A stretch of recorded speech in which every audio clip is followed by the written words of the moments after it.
নমস্কার, আপডেট টুডেতে আপনাদের সকলকে স্বাগত। আপনাদের সঙ্গে আমি সঞ্জিতা। এই মুহূর্তে যে গুরুত্বপূর্ণ খবরের দিকে আমরা চোখ রাখবো, যে কংগ্রেসের সভাপতি রাহুল গান্ধী দুদিনের জন্য জার্মানি সফরে গিয়েছেন। সেই সফরের আজকে হলো শেষ দিন। সেই শেষ দিনে তিনি জার্মানিতে একটি সভা করছেন, সেই সভায় তিনি যোগদান করেছেন। একটি সভা হচ্ছে, সেই সভায় তিনি যোগদান করেছেন কংগ্রেস সভাপতি রাহুল গান্ধী। আমরা সরাসরি চলে যাব সেই সভাতে তিনি কি বক্তব্য রাখছেন। আপনাদেরকে আরো একবার জানিয়ে রাখি, দুদিনের জন্য জার্মানি সফরে গিয়েছেন কংগ্রেস সভাপতি রাহুল গান্ধী। আজকে হলো তার শেষ দিন। সেই শেষ দিনে তিনি একটি সভায় যোগদান করছেন। সেই সভায় কি বক্তব্য রাখেন আমরা সরাসরি চলে যাব জার্মানি সেই সভাতে। জার্মানিতে তিনি কি বক্তব্য রাখছেন আমরা সরাসরি শুনে নেব। India can learn from China. The other thing India can learn from China is decentralization. In China, local governments run the system. In India, the Prime Minister's office runs the system. Prime Minister's office, let me tell you, the Prime Minister's office or the Chief Minister's office has a veto all the way down. The Prime Minister's office, the Chief Minister's office can veto a road, a small half-pakka road in any village in UP. They have no business having that power. That power should be in the local government. Manoj Ladwa.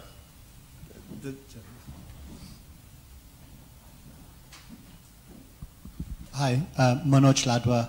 I publish India Global Business Magazine. I wanted to come back to the region and two very simple questions. You've engaged on the issue of the surgical strikes that the Indian Army said that they conducted recently. And there's been some debate about that. So I'd like you to perhaps clarify your position on whether or not you believe that the Indian Army did conduct those surgical strikes. And secondly, most recently, you've engaged the Indian government on the issue of illegal migrants in Assam, and whether or not you believe that those illegal immigrants should be returned. The surgical strikes were carried out by the army, and we support the surgical strikes 100%. On the NRC, we started it. It was our idea, but there are serious issues with the implementation. There are large numbers of people who are Indians from all communities who are in that list. But you agree with the principle that we are the guys who put the NRC in place, so we would have to agree with it, and we do. Shruti. Just one of the things about the shift in the foreign policy that we've seen in the last 4 years is India's closeness to Israel. And I was wondering how you then respond to, as it were, I wouldn't say breaking down of relations, but certainly cooling of relations between India and Russia on the one side and other older friends like Iran. So what about the mid-tier power relations that have undergone through a significant change in the last 4 years, thanks to India's massive, as it were, warmth towards Israel, and what you as the opposition and given the legacy of the Nehru era and Palestine and all of that? I think we have a relationship with Israel, and I think the Congress party helped develop that relationship.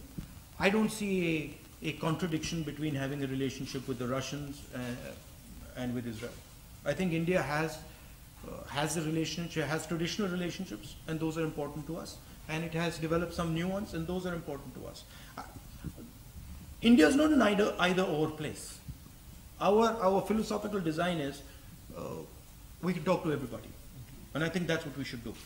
We don't see the world in black and white. We don't say, oh, this is the black and this is white, and we only talk to white or we only talk to black. We see the world as a complex place. We see the world as a place where we might have to talk to you about something today and to you about something tomorrow. We might have to deal with you about something today. We are flexible in our approach. I don't see a contradiction. Zachary, yes. Zach Harkenrider from the U.S. Embassy. If Congress is going to compete with the BJP in 2019, it strikes me that one factor will be the gap in campaign financing. and how will your party address that gap given some of the ideological proclivities of Indian business? Well, you'd be surprised. You'd be surprised.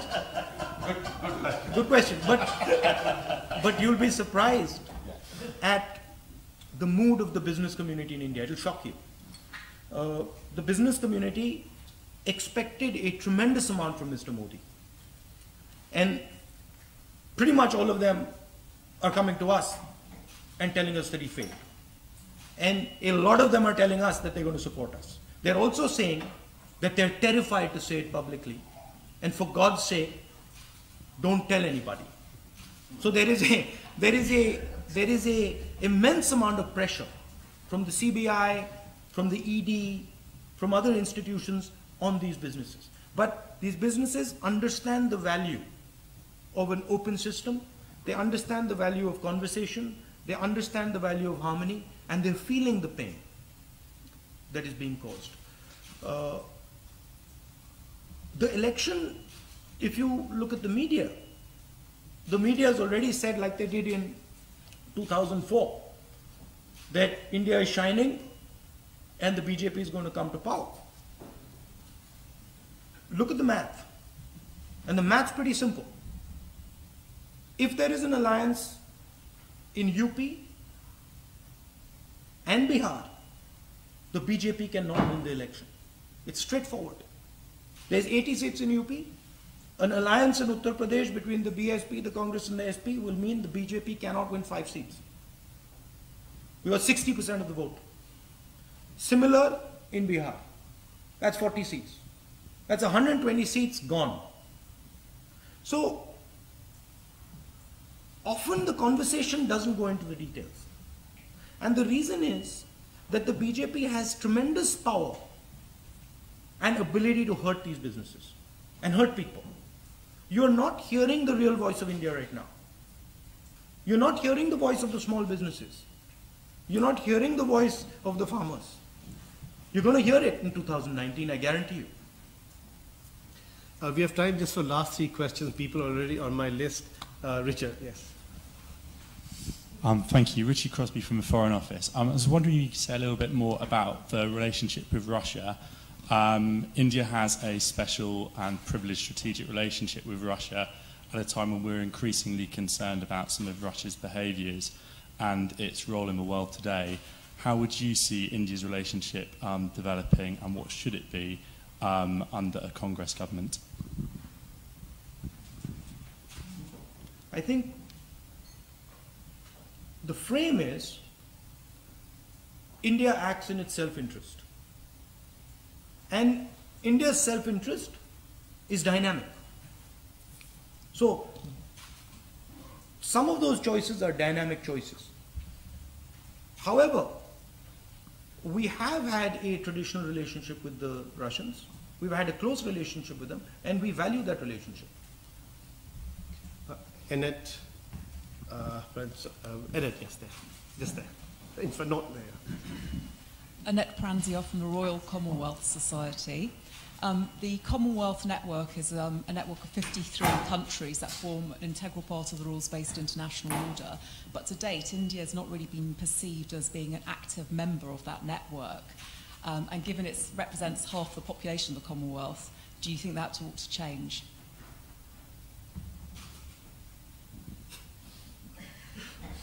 Yes, we'll try. I don't know. Those are traditional ties, and I think they're important.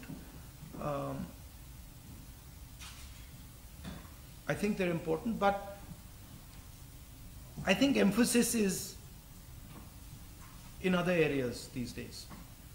I mean, that the mind space that the Commonwealth occupied, and I'm being blunt, the mind space that the Commonwealth occupied in India, it doesn't occupy today. And I think it's something that one should work towards, and I think those are our relationships that are very important, and we value them, and I think that's something that we should work on. But when you talk to India, you see, we respond to how the public feels. And when you talk to the public in India, the public in India is United States, Europe, China, Africa. They see it in that frame. They don't see it in the frame of the Commonwealth. Okay, John Elliott and then Viraj Solanki will end. John. John Elliott, journalist from How are you? Delhi. Very well, thank you. How are you? I'm well. Simple question. No question is simple. Short question. Okay. What have you learned from the defeat in 2014?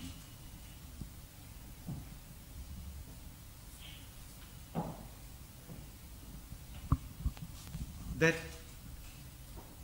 you have to listen. That you have to, that leadership is about listening, and that leadership is about listening. Leadership is about empathy to the person who's speaking, regardless of whether you agree with them or not. That's at a personal level.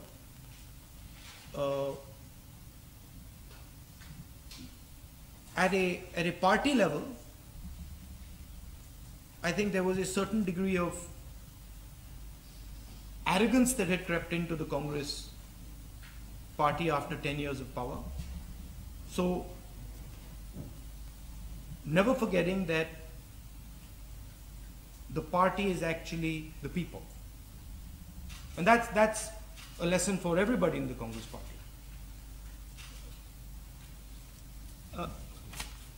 Yeah. My colleague Viraj Solanki. I think the last thing, there is a design issue as well, which is that we are fighting an organization called the RSS that is trying to change the nature of India.